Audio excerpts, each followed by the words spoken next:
ओम शांति। 19 जून 2025 की साकार मधुर मुरली है। मुरली का मुख्य शीर्षक है मीठे बच्चे, अभी तुम ईश्वरीय औलाद बने हो। तुम्हारे में कोई आसुरी गुण नहीं होने चाहिए। अपनी उन्नति करनी है, गफलत नहीं करनी है। प्रश्न, आप संगम योगी ब्राह्मण बच्चों को कौन सा निश्चय और नशा है? उत्तर, हम बच्चों को निश्चय और नशा है कि अभी हम ईश्वरीय संप्रदाय के हैं। हम स्वर्गवासी विश्व के मालिक बन रहे हैं। संगम पर हम ट्रांसफर हो रहे हैं। आसुरी औलाद से ईश्वरीय औलाद बन 21 जन्मों के लिए स्वर्गवासी बनते हैं। इससे भारी कोई वस्तु होती नहीं। ओम शांति। बाप बैठ बच्चों को समझाते हैं। अक्सर करके मनुष्य शांति को पसंद करते हैं। घर में अगर बच्चों की खिटखिट है तो अशांति रहती है। अशांति से दुख भासता है, शांति से सुख भासता है। यहाँ तुम बच्चे बैठे हो, तुमको सच्ची शांति है। तुमको कहा गया है बाप को याद करो, अपने को आत्मा समझो। आत्मा में जो आधा कल्प से अशांति है वह निकलनी है शांति के सागर बाप को याद करने से। तुमको शांति का वर्षा मिल रहा है। ये भी तुम जानते हो शांति की दुनिया और अशांति की दुनिया बिल्कुल अलग है। आसुरी दुनिया, ईश्वरीय दुनिया, सत्युग कलयुग किसको कहा जाता है? ये कोई मनुष्य मात्र तो नहीं जानते ना? कहे हाँ जी बाबा। तुम कहेंगे हम भी नहीं जानते थे। भल कितने भी पोजीशन वाले थे, पैसे वाले को पोजीशन वाला कहा जाता है। गरीब और साहूकार समझ तो सकते हैं ना? वैसे तुम भी समझ सकते हो बरोबर ईश्वरीय औलाद और आसुरी औलाद। अभी तुम मीठे बच्चे समझते हो हम ईश्वरीय संतान हैं। ये पक्का निश्चय है ना? तुम ब्राह्मण समझते हो हम ईश्वरीय संप्रदाय स्वर्गवासी विश्व के मालिक बन रहे हैं। हर दम वह खुशी रहनी चाहिए। बहुत थोड़े हैं जो यथार्थ रीति से समझते हैं। सतयुग में है ईश्वरीय संप्रदाय, कलयुग में है आसुरी संप्रदाय। पुरुषोत्तम संगम युग पर आसुरी संप्रदाय बदली होती है। अभी हम शिव बाबा की औलाद बने हैं, बीच में भूल गए थे। अभी फिर इस समय जाना है कि हम शिव बाबा की संतान हैं। जान लिया ना पूर्ण निश्चय से? कहे हाँ जी बाबा। वहां सतयुग में कोई अपने को ईश्वरीय औलाद नहीं कहलाते, है दैवी औलाद। इनके पहले हम आसुरी औलाद थे, अभी ईश्वरीय औलाद बने हैं। हम ब्राह्मण बीके हैं। रचना है एक बाप की। तुम सब भाई बहन हो और ईश्वरीय औलाद हो। तुम जानते हो बाबा से राज्य मिल रहा है। भविष्य में जाकर हम दैवी स्वराज्य पाएंगे, सुखी होंगे। बरोबर सतयुग है सुख का धाम, कलयुग है दुख धाम। ये सिर्फ तुम संगम योगी ब्राह्मण जानते हो। आत्मा ही ईश्वरीय औलाद है। ये भी जानते हो बाबा स्वर्ग की स्थापना करते हैं। वह रचता है ना? नरक का क्रिएटर तो नहीं है। उनको कौन याद करेंगे?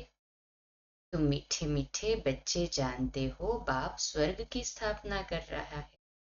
नर्क के क्रिएटर तो बाबा नहीं है, और अगर नर्क के क्रिएटर कोई हो तो उनको याद भी कौन करे? सतयुग के जो क्रिएटर है शिव बाबा, उनकी हम अभी स्थापना हो रही है। हमें शिव बाबा अभी स्वर्ग की स्थापना के लिए बना रहे हैं, तैयार कर रहे हैं। तो हमें याद करना है। दिल से कहे हाँ जी बाबा। वह हमारा बहुत मीठा बाप है। वो 21 जन्मों के लिए स्वर्गवासी बनाते हैं। इससे भारी कोई वस्तु होती नहीं। ये समझ रखनी चाहिए। हम ईश्वरीय औलाद है, तो हमारे में कोई आसुरी अवगुण होना नहीं चाहिए। अपनी उन्नति करनी है। समय बाकी थोड़ा है, इसमें गफलत नहीं करनी चाहिए। भूल न जाओ। देखते हो बाप सम्मुख बैठा है, जिनकी हम औलाद है। हम ईश्वर बाप से पढ़ रहे हैं दैवी औलाद बनने के लिए। इतनी खुशी होनी चाहिए। बाबा सिर्फ कहते हैं मुझे याद करो तो विकर्म विनाश हो जाए। बाप आए ही है सबको ले जाने। जितना जितना याद करेंगे उतना विकर्म विनाश होंगे। अज्ञान में जैसे कन्या की सगाई होती है तो याद बिल्कुल छप जाती है। बच्चा पैदा हुआ और याद छप जाती है। ये याद तो स्वर्ग में भी छप जाती, नरक में भी छप जाती। बच्चा कहेगा ये हमारा बाप है। अब ये तो है बेहद का बाप, जिससे स्वर्ग का वर्षा मिलता है। तो उनकी याद छप जानी चाहिए ना। कहे हाँ जी बाबा। बाप से हम भविष्य 21 जन्मों का फिर से वर्षा ले रहे हैं। बुद्धि में वर्षा ही याद है। ये भी जानते हो मरना तो सबको है, एक भी रहने का नहीं है। जो भी डियरेस्ट से डियरेस्ट अर्थात प्यारा से प्यारा है, सब चले जाएंगे। ये सिर्फ तुम ब्राह्मण ही जानते हो कि ये पुरानी दुनिया अब गई की गई। उसके जाने के पहले पूरा पुरुषार्थ करना है। जबकि ईश्वरीय औलाद है तो अतः खुशी होनी चाहिए। बाप कहते रहते हैं बच्चे अपना जीवन हीरे जैसा बनाओ। वह है डीटी वर्ल्ड, ये है डेविल वर्ल्ड। सतयुग में कितना अथाह सुख रहता है, वह बाप ही देते हैं। यहाँ तुम बाप के पास आए हो, यहाँ बैठ तो नहीं जाएंगे। ऐसे तो नहीं सब इकट्ठे रहेंगे क्योंकि बेहद बच्चे हैं। यहाँ तुम बहुत उमंग से आते हो। हम जाते हैं बेहद के बाप पास। हम ईश्वरीय औलाद है, गॉड फादर के बच्चे हैं। तो हम क्यों ना स्वर्ग में होने चाहिए। गॉड फादर तो स्वर्ग रचते हैं ना। कहे हाँ जी बाबा। अब तुम्हारी बुद्धि में सारे वर्ल्ड की हिस्ट्री ज्योग्राफी है। जानते हो हेवनली गॉड फादर हमको हेवन के लायक बना रहे हैं। कल्प कल्प बाद बनाते हैं। एक भी मनुष्य नहीं जिसको ये पता हो कि हम एक्टर है। गॉड फादर के बच्चे फिर हम दुखी क्यों हैं, आपस में लड़ते क्यों हैं। हम आत्माएं सब ब्रदर्स हैं ना। कहे हाँ जी बाबा। ब्रदर्स आपस में कैसे लड़ते रहते हैं, लड़कर खत्म हो जाएंगे। यहाँ हम बाप से वर्षा ले रहे हैं। ब्रदर्स को आपस में कभी लून पानी नहीं होना चाहिए। यहाँ तो बाप से भी लून पानी होते हैं। अच्छे अच्छे बच्चे लून पानी हो जाते हैं। माया कितनी जबरदस्त है।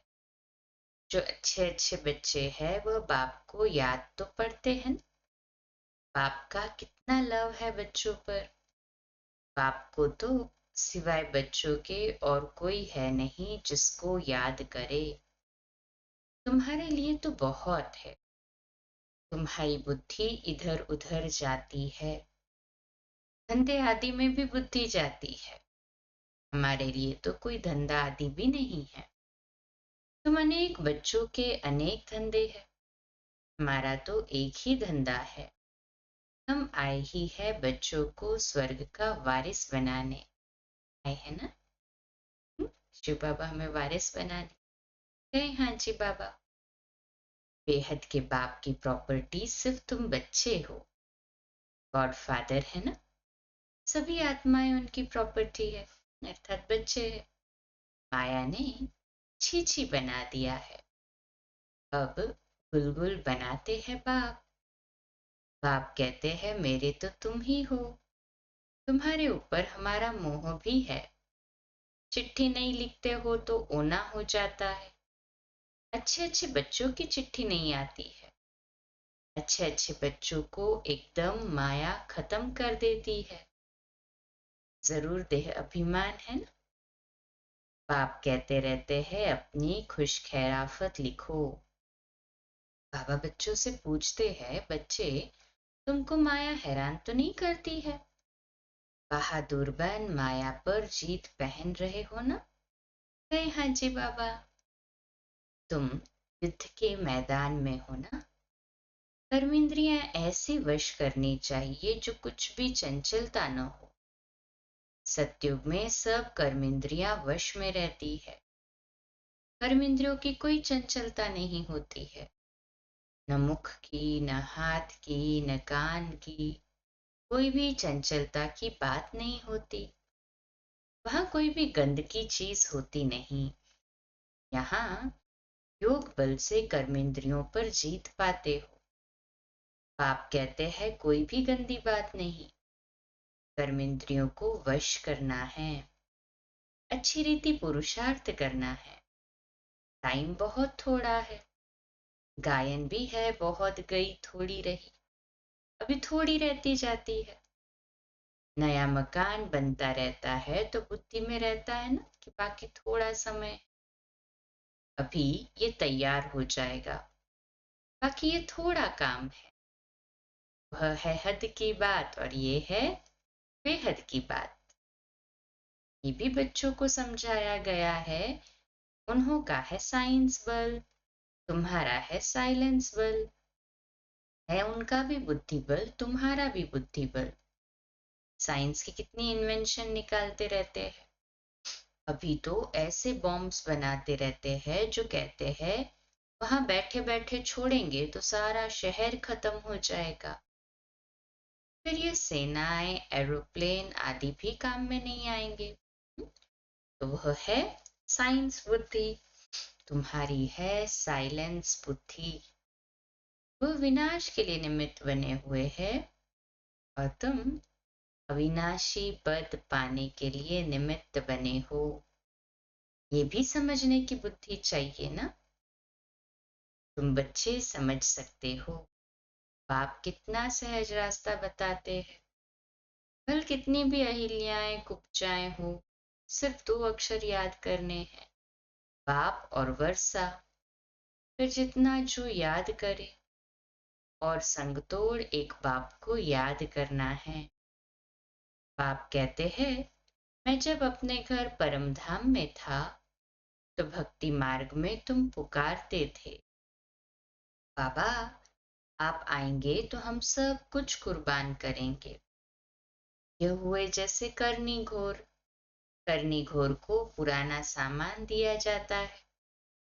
तुम बाप को क्या देंगे? इनको अर्थात ब्रह्मा को तो नहीं देते हो ना?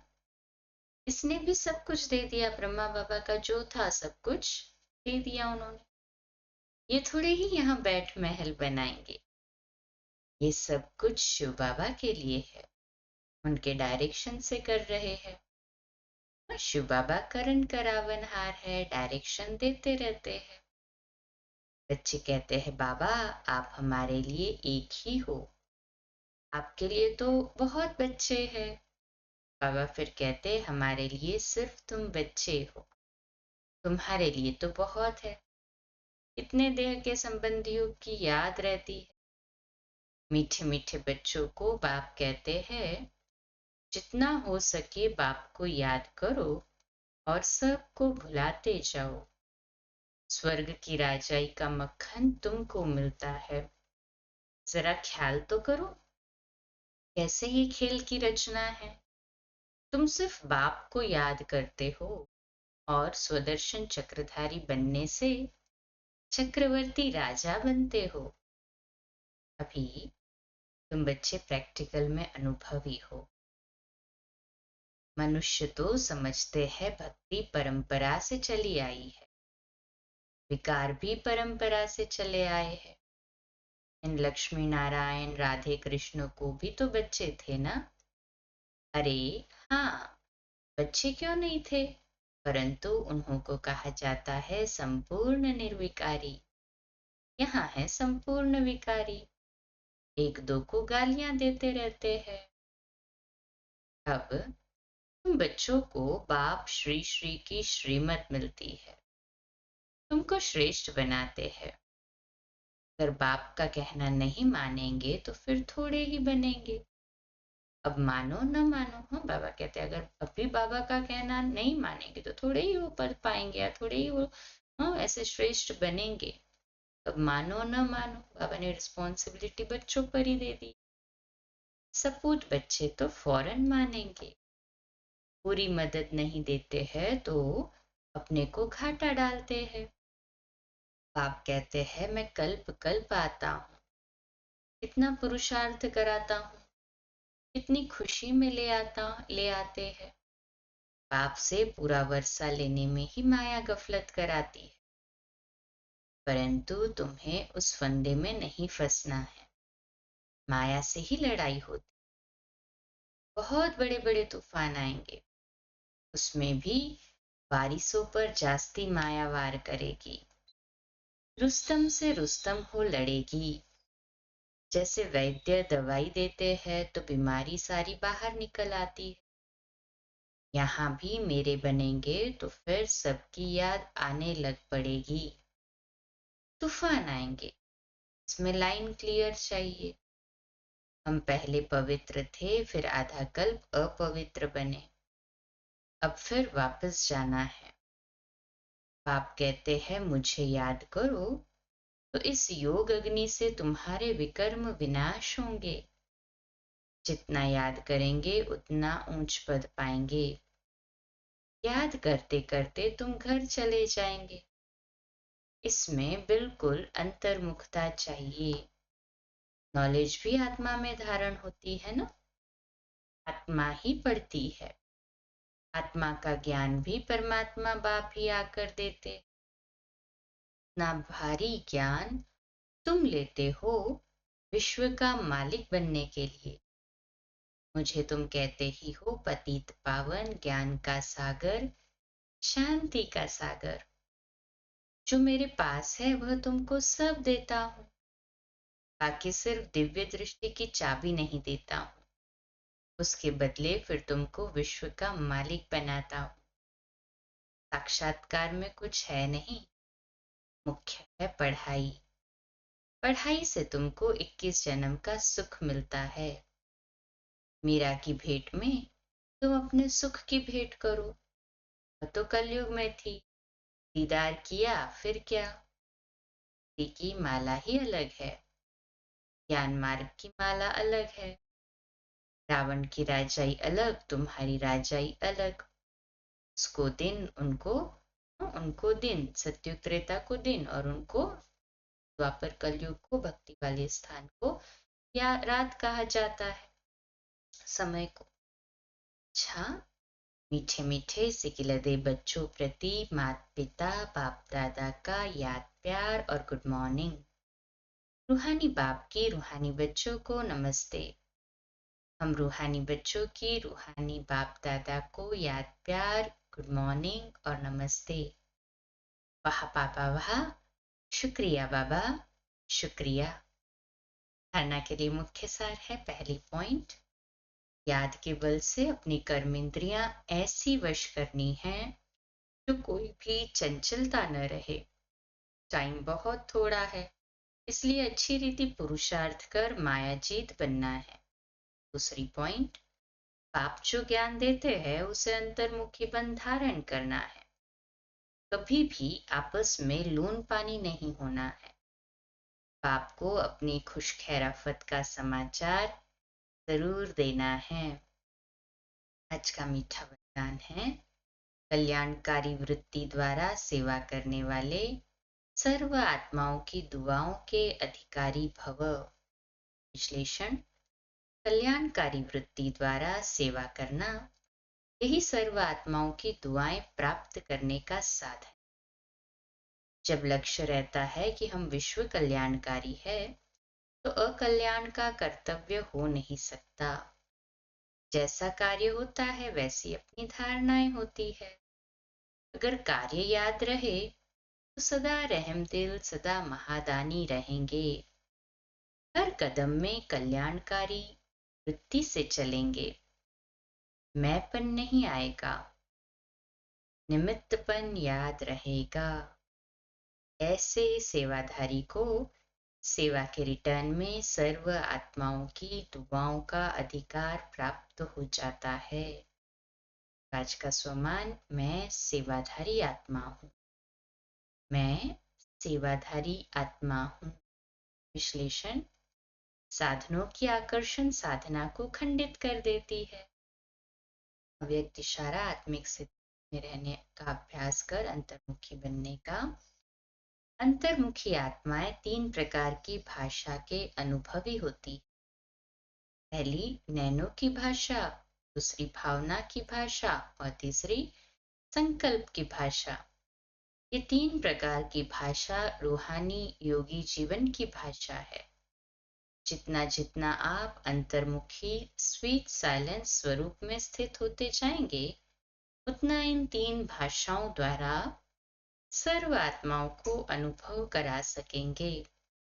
अब इसी रूहानी भाषा के अभ्यासी बनो। अच्छा, कम बोलो, धीरे बोलो, मीठा बोलो, सत्य बोलो, सोच समझकर बोलो।